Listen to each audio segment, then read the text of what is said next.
여러분 오늘도 잘 견디고 계십니까? 주말 아침의 멜경제 김명중입니다. 성경에 이런 말씀이 있죠. 일하지 않는 자 먹지도 말게 하라. 50일 넘게 개점 휴업해온 국회의원들이 엊그제 월급은 꼬박 받아갔답니다. 단 하루 일하고 받은 세비가 1,285만 원. 주말 포함해서 하루 일당으로 치면 42만 원 정도입니다. 서민들 월급은요, 통장을 스쳐갈 뿐인데 이런 직장 나도 다니고 싶다. 이런 분들 많으실 것 같습니다. 7월 23일 아침의 멸경제 시작해 보도록 하겠습니다. 오늘 도와주실 분들을 소개해드리겠습니다.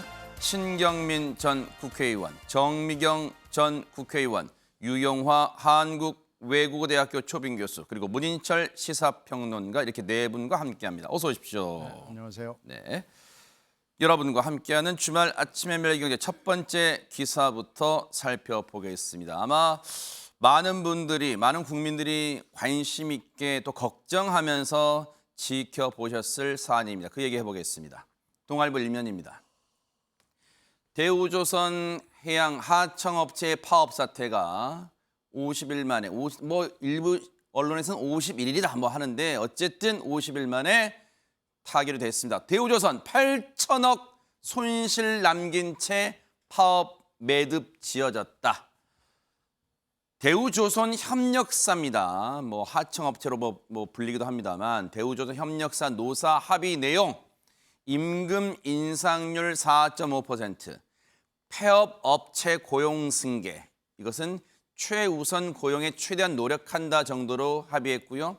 손해배상 부재소, 제소하지 않는다는 것은 비공개로 하기로 합의해서 논의한다. 이렇게 얘기가 됐습니다.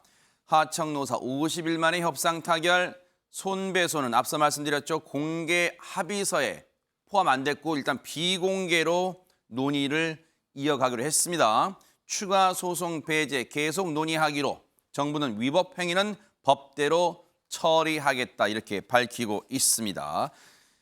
신경민 의원님, 언론들 대부분 표현이 극적 타결 이런 표현을 쓰는데, 그러면서 덧붙인 표현이 이번 협상의 타결을 보면서 승자는 어느 쪽도 없고 패자만 남았다, 이런 표현도 나오고 있습니다. 지금 이 재무 구조적인 문제도 해결이 전혀 안 됐고요. 더 근본적인 문제는 이 굉장히 오래되고 낡은 이 계약 구조입니다. 이 하청 구조가 우리나라 조선 산업이 다른 나라 조선 산업보다 더 좀 낙후돼 있다는 지적을 사계의 전문가들이 모두 다 하는데요. 사실 이것 때문에 지금 어떻게 보면 이 장기간 파업이 또 시작이 됐고요. 이 문제를 건드리지도 못하고 논의조차도 하지 못하고 끝났습니다. 더군다나 지금 산업은행이 12조 원을 쏟아 부었는데 또 앞으로 이게 개선될 가능성이 거의 없다는 거 아니겠습니까? 그러니까 아무것도 손을 못 댄 채 50일 동안 넘는 기간 동안 파업하고 이제 덮어버린 거죠. 그러니까 미봉만 하게 된 건데 언제 또 어떻게 터질지도 모르고요. 그리고 또 하나 더 중요한 것은 네네. 현재 민사 손해배상 문제하고 형사 책임 문제는 아예 논의를 하다가 이것도 그냥 덮어버렸습니다. 그래요? 그러니까 이제 또 내일 모레부터 지금 주말에도 일을 할 수밖에 없는 사정이고요. 네. 이미 벌써 그 납기일을 늦춰진 것이 연기된 게 굉장히 많다는 거 아니겠어요? 여러 척 된다면서요 지금? 네. 이게 조선 산업이 특성상 굉장히 노동 집약적인 이 산업이라서 그러네요. 이게 하루만 늦어지게 되면 인도 납기가 늦어지게 되고, 인도 납기가 늦어지게 되면은 엄청난 차질이 빚어지고 손해배상이 또 생기고 이러는 구조적 그 순환이죠. 네. 악순환이 연결이 돼 있는 독특한 산업입니다. 그래서 조선 산업은 사실 아무나 할 수도 없고요. 전 세계적으로 몇 개 나라가 하질 못합니다. 그래요, 네. 이제 이런 특수성이 있는데 이걸 구조조정이 아니고 하여튼 구조개혁이죠. 구조개혁을 해야 되는데 네. 이 특수성 때문에 아무것도 못했고 지금도 못했고 당분간 앞으로도 손대기 지금 어려운 상황에서 일단 그냥 덮은 겁니다. 아, 그건 아무래도 윤 대통령이 그 출근길 문답에서 얘기를 했죠. 참을 만큼 참았다라는 멘트가 있고 더군다나 우리에게는 용산 참사하고 쌍용차 사건이 있지 않습니까? 그러네요. 아직도 기억이 생생하죠. 이게 왜 그러냐면 10년 전에 일어났지만 10여 년도 넘은 일이지만 이게 해결이 되지를 않았습니다. 지금도 이분들이 길거리에서 헤매고 다니고 그 회사는 쌍용차 같은 경우에는 아직도 후유증이 계속되고 있어서 그러네요. 이렇게 된 기억을 우리가 가지고 트라우마로 가지고 있는데 또 대우조선에서 무슨 사태가 벌어진다면 이건 또 우리가 어떻게 짊어지고 가야 되느냐라는 악몽 같은 게 있는 거죠. 아하. 그래서 미봉을 할 수밖에 없게 됐는데 네. 자 이제 우리가 해야 될 일은 너무나 분명하죠. 뭘까요? 금방 얘기했던 여러 가지 구조 개혁의 문제, 재무구조 개선의 문제, 그리고 이 조선 산업의 현대화. 이거에 대해서 우리가 빨리 착수해야 되풀이되지 않을 겁니다. 네. 지금 이렇게 미봉만 하고 넘어가서 될 일이 아니고요. 대우조선에서부터 우리가 새로운 개혁으로 가는 계기로 삼아야 되겠습니다. 네. 그래서일까요? 오늘 뭐 일부 신문들 표현 중 제목에도 표현이 봉합 이런 제목이 상당수 눈에 띄어서 근본적 해결책은 안 됐다는 그런 뜻 같습니다. 지금 신경민 의원님의 분석처럼 한국일보 기사 좀 보겠습니다. 한국일보 3면 보니까요. 사실 어제 이 곰곰이 기억을 떠올려 보면 정말 긴박했습니다. 왜? 공권력 투입이 임박했다는 얘기가 파다하게 돌았기 때문인데요. 그 얘기를 해보겠습니다. 한국일보 3면입니다. 오전 8시에 시작, 노사가 만났다는 얘기겠죠. 정회 재개, 그리고 공권력 투입 임박의 타결 속도. 자, 좀 기사를 읽어보겠습니다. 대우조선 해양 하청 노조원의 파업이 51일 만에 극적으로 마무리됐지만 하루 종일 노사 교섭이 정회되고 재개되기를 반복하며 현장에선 긴장감이 돌았습니다. 그야말로 숨가쁜 시간의 연속이었는데 왜 그럴까요? 볼까요? 양측은 어제 오전 6시부터 교섭을 재개하기로 했지만 2시간 늦은 오전 8시부터 대화를 시작했고요. 조선소의 공권력 투입이 임박했다는 소식에 양측 모두 타결을 목표로 조바심을 낼 수밖에 없었습니다. 사실 여러분 뉴스로 접하셨겠지만 공권력, 주변의 경찰력은 물론이고요. 그리고 도크라고 있습니다. 도크. 그 도크에 지금 많은 하청업체 이 직원분들이 이제 점거를 하고 있어서 그 도크 아래에 소방 관계자들도 경찰이 에어 매트리스를 깔았습니다. 혹시나 있을지 모를 불상사를 대비하려고 에어 매트리스도 깔고 상공에는 경찰 헬기가 계속 수시로 떠 있고 뭔가 긴장감이 극도화되고 있는 그런 상황에서 어제 공권력 투입이 얼마 안 남았다, 거의 임박했다 라는 얘기가 돌면서 앞서 기사 읽어드린 것처럼 노사가 자 뭔가 오늘 결실을 맺어보자라고 조바심 속에 속도를 냈다, 이런 기사가 지금 나오고 있습니다. 그렇게 된다면 자 정부 입장에서도 정미경 의원님 일단 평화적으로 물론 봉합이라는 뭐 평가도 나옵니다만 극적 타결이 됐어요. 정부 입장에서도 부담을 좀 덜 셈입니까? 어떻습니까? 일단은 그렇게 보여지지요. 근데 이제 사실은 민주노총의 이렇게 강성 몇 분들의 이런 여태까지 이런 파업 문제를 보면 시간이 지나면 지날수록 앞으로 또 벌어질 수도 있는 일이지만 국민들의 어떤 동의를 저는 받지 못할 것 같아요. 이제 다 너무 피로해요. 너무 힘들어요. 이걸 보고 있는 국민들께서. 저도 마찬가지지만. 왜냐하면 지금 보면 아니 세상에 지금 8천억 이 파업으로 인해서 손해본 게 8천억이 넘는다고 하는데 그럼 도대체 이런 일을 왜 하는 건지 일단 묻지 않을 수가 없고요. 그다음에 두 번째는 30% 임금 인상 요구했다고 지금 하잖아요. 처음에. 근데 결국은 처음에 사측에서 주장한 4%에서 7% 정도의 임금 인상 그 범위 안에서 된 거잖아요. 아니 그러면 이럴 거였으면 처음부터 진짜 진지하게 협상해서 그 임금 인상 회사의 범위 안에서 해줄 수 있는 거에 좋은 말로 서로 하면 되고 그러면 8천억 손해 안 봐도 되잖아요. 이게 그냥 일반 우리 국민들이 그냥 생각하는 정도의 눈높이에서 제가 말씀드리는 거예요. 그래서 지금 옆에서 우리 신경민 의원님이 여러 가지 그런 구조적인 문제를 얘기하셨는데 사실 그 구조적인 문제가 지금 하루 이틀 만의 문제가 아니잖아요. 그럼 그 부분도 정말 노사가 아주 오랜 시간 10년, 20년, 30년이 걸리더라도 뭔가 만들어서 해결하면 되지 그런 해결할 노력은 전혀 없는 거 아니에요. 그러니까 맨날 파업하고 그다음에 문제는 거의 본인 스스로를 자기 몸을 그냥 무슨 자해 비슷한 거 하면서까지 협박하면서 지금 이 파업을 맨날 이런 방식으로 해오고 다 걱정하고 왜 이렇게 자꾸 후진적인지 모르겠어요. 사회는 계속 발전하고 있는데 그다음에 2030들은 완전히 다른 세상을 살고 있다니까요. 우리하고는. 그런데 지금 이 파업의 행태를 보면은 이거는 더 갈수록 그 노동 현장이 그 과거로 돌아가는 것 같은 그런 생각이 계속 들고 사실은요 시대가 완전히 바뀌었습니다. 노동 현장도 완전히 바뀌었습니다. 그럼 새로운 방식으로 사실은 파업의 그 방식도 바뀌어야 되는데 그거는 더 과거로 회귀하고 있으니 얼마나 국민들 입장에서는 속이 터지겠습니까? 사실 이번 파업 과정에서는 이 하청업체, 이 협력업체라고도 이제 표현됩니다만 협력업체의 파업이 진행되는 도중에 대우조선해양 정문을 사이에 두고 또 반대편에서는 그 파업 자체를 반대하는 맞불 집회도 열리는 그런 모습도 빚어졌습니다.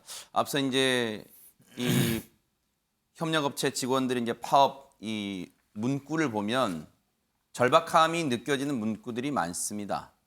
여기 사람이 있다. 이대로 살 순 없지 않습니까? 뭔가 지금 절박함이 묻어나는 그런 표현들이 뭐 이 피켓 시위를 통해서도 이 느껴질 수 있었고 또 이정식 고용노동부 장관이 보세요. 저 안에서 정말 저기가요. 1제곱미터입니다. 그러니까 평수로 치면 0.3평? 저기 안에 들어가서 문을 걸어 잠그고 시위를 했던 그런 근로자분 이분입니다. 조선일보 기사를 보면 이제 이분이 어제 타결 소식에 나옵니다. 바로 이분입니다. 이 사진에 있는 분입니다. 조선일보 3면입니다. 툭하면 도크, 이제 독이라고 이제 한글로 씁니다만 뭐 도크라고 이제 표기한 데도 있어요. 도크 불법 정거디 생떼 되풀이 대우조선 위기 내몰았다. 도크하면 여러분 예 이번 대우조선해양 이 파업 관련해서 위에서 찍은 드론 영상 등을 보면 배를 건조하기 위해서 만든 이 칸칸 마기가 있습니다.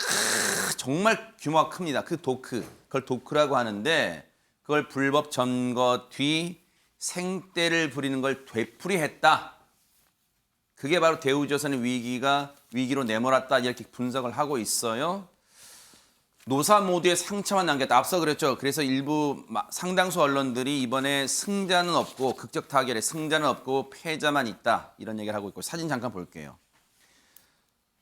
이분이 이제 하청업체 이제 지회가 있겠죠. 거기에 부회장이십니다. 농성 끝낸 하청지회 부회장. 삭발도 했고 결연한 의지를 이제 내비쳤겠죠. 대우조선해양 하청노조와 협력사업협의회의 노사협상이 타결된 어제 경남 거제시 대우조선해양 옥포조선서 1독에서 대우조선해양 하청지회 부지회장 유모 씨가 1제곱미터의 철제 구조물에서 농성을 마치고 나오고 있고 곧바로 119 구급대에서 병원으로 일단 건강이 걱정되니까요 옮겨졌습니다. 그런데 여기 제목 볼게요. 왜 생떼 되풀이라고 조선일보는 제목을 달고 있냐. 임금 인상, 고용 승계를 요구하며 작년부터 총 5차례 이 독을 점거했답니다. 독을 점거했다.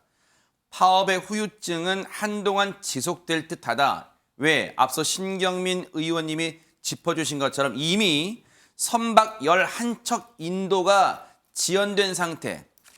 각 나라에서 대우조선해양에 배 만들어주세요 했는데 그 배 만들어달라고 한 납기를 못 맞춘 거예요. 11척입니다. 이 배를 만들어서 건네줘야 되는데 인도가 지연된 상태입니다. 대금을 제때 못 받아 손실 더 커질 수 있답니다. 노사와 노조 간 내부 갈등도 심각할 수 있답니다. 그런 와중에 유용화 교수님, 앞서 이제 타결되면서 타결은 타결이고 정부는 그랬습니다.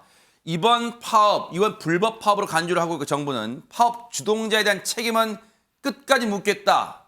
이렇게 얘기를 하고 있고 앞서 짚었지만 손해배상 문제도 여전히 불씨로 남아있다. 이런 얘기가 나오고 있습니다.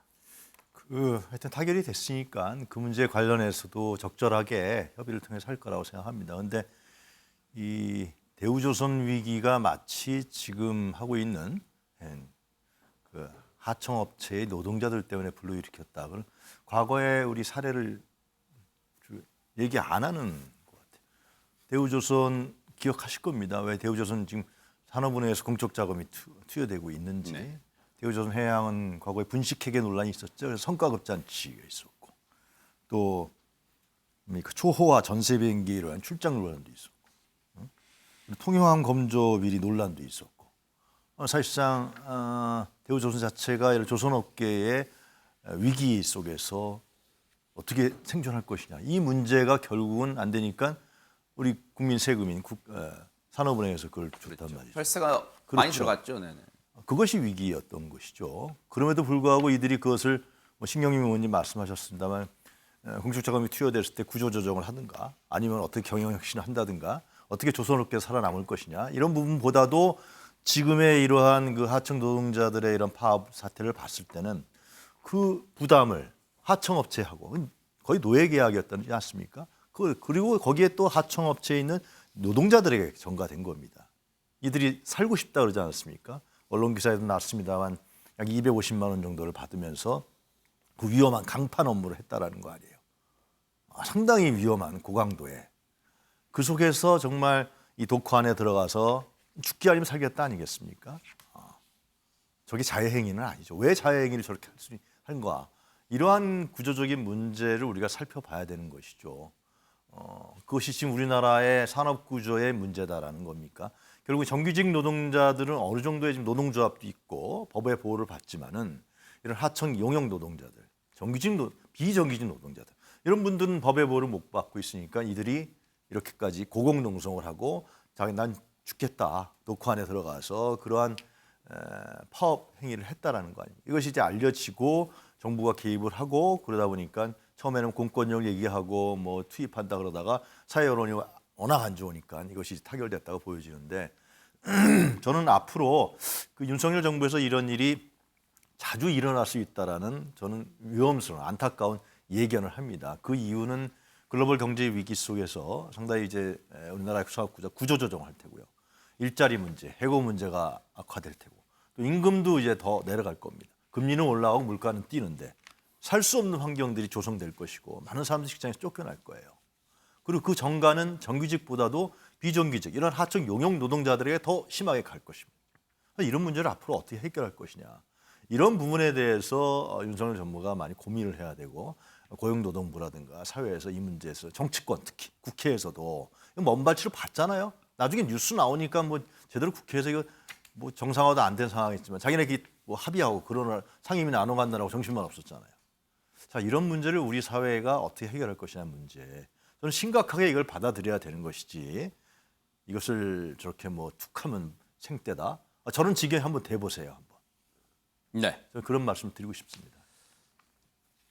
문인철 평론가님. 예. 뭐 이번 대우조선 해양의 이제 하청 지회 파업 사태를 지켜본 그리고 대응한 정부에 대해서도 물론 언론마다 좀 평가는 엇갈립니다만 윤석열 대통령이 사실은 한때 공권력 투입이 임박했음을 시사한 바가 있어요. 왜냐하면 기다릴 만큼 국민들도 이제 기다릴 만큼 기다렸다. 뭐 그런 얘기를 한 적이 있는데 어쨌든 극적 타결됐고 뭐 봉합이라는 표현도 나옵니다만 이번 대우조선 해안 사태에 대해서 정부의 대응을 좀 평가를 해본다면 어떻습니까?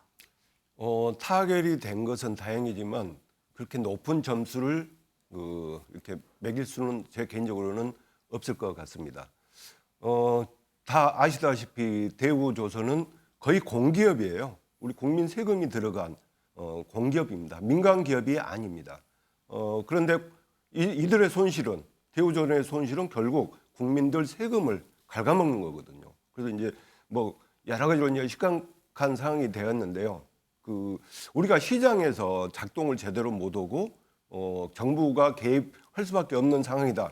그러면 시장 실패라고 부릅니다. 그런데 정부가 개입해서도 그게 어떤 정책을 펴거나 어떤 안을 내놨는데 그게 실패했다. 그러면 정부 실패라고 합니다. 그래서 정부 실패가 되면 다시 이제 시장 기능으로 좀 더 기능을 많이 주는 그런 방향으로 가거든요. 이 노사 자율 문제도 시장 기능에 맡겨놨더니 이렇게 계속 가고 있다. 그런데 대통령께서 참을 만큼 국민과 정부가 참을 만큼 참았다. 그 이야기를 하고 난 다음에야 이제 행안부 장관 또 노동부 장관이 옥포에 내려가서 이제 여러 가지 설득도 하고 뭐 협상이 이제 그때부터 좀 진전이 됐는데요. 제가 서두에 높은 점수를 매길 수 없다고 말한 것은 왜 대통령의 이 발언이 나온 뒤에야 정부가 서둘렀느냐. 시장 자율에 맡겨놨더니 노사 자율에 맡겨놨더니 안 됐을 때는 이렇게 공기업이 큰 손실을 보일 때는 정부가 어떤 식으로 개입을 했어야 됩니다. 그래서 총리나 장관들은 대통령께서 이 발언하기 전에는 무엇을 했는지 묻지 않을 수가 없습니다. 대통령께서 이렇게 심각한 발언을 하기 전에 총리가 내려가든지 아니면 장관들한테 지시를 해서 진작 내려갔으면 이 사태가 좀 더 빨리 해결이 됐지 않았을까. 물론 지금 해결이 된 건 아니죠. 여러 가지 또 해결해야 될 문제가 남아있지만 어쨌든 좀 극단적인 상황은 벗어날 수 있었을 텐데 뭐 다행이지만 어쨌든 조금 늦은 감이 있다. 그 말씀을 드리고 싶습니다. 대우조선 해양의 이 파업 상황은 어제 극적으로 이제 일단 봉합 또는 마무리는 됐어요. 물론 해결해야 할 과제는 말씀하신 것처럼 있습니다. 그런데 조선일보 이면 보니까 한쪽에선 또 다른 걱정일까요? 그 걱정거리가 있습니다. 조선일보 이면입니다. 화물연대 51일 시위도 모자라 소주 공장 봉쇄. 여기가 이제 한 공장인데 읽어드릴게요. 사진 설명을. 시위에 막혀 소주 13만 상자 출고 못했다. 어디냐면요. 어제 경기도 이천에 있는 하이트진로 이천 공장입니다. 여기 출고하지 못한 소주 상자. 이게 다 소주 상자. 지금 어디론가 전국 각지로 가야 되는 거예요.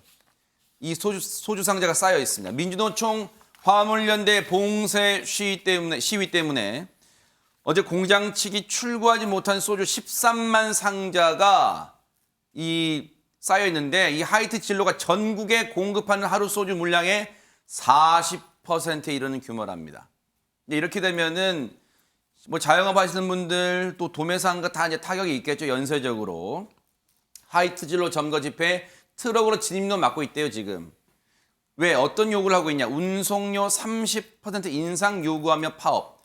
공장 앞 도로는 트럭 40대가 점거하고 있고 대체 운송 차량이 있으면 유리창 깨트리고 이 화물연대의 불법 주차한 차량 때문에 승용차 운전자가 여기에 부딪혀서 사망하는 그런 교통사고도 일어났습니다. 여러분 기억나실 거예요. 엊그제 화물연대 파업 타결됐다고 하지 않았나? 보세요.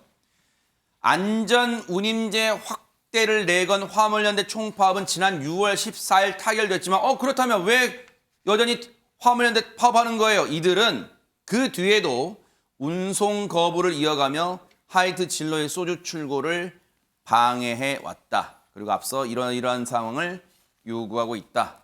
그래서 이제 이 문제도 어떻게 풀어갈지, 이 문제도 과연 정부가 개입을 할지 한번 또 지켜볼게요. 어쨌든 이 업체 입장에서는 또 많은 고민이 쌓일 것 같습니다.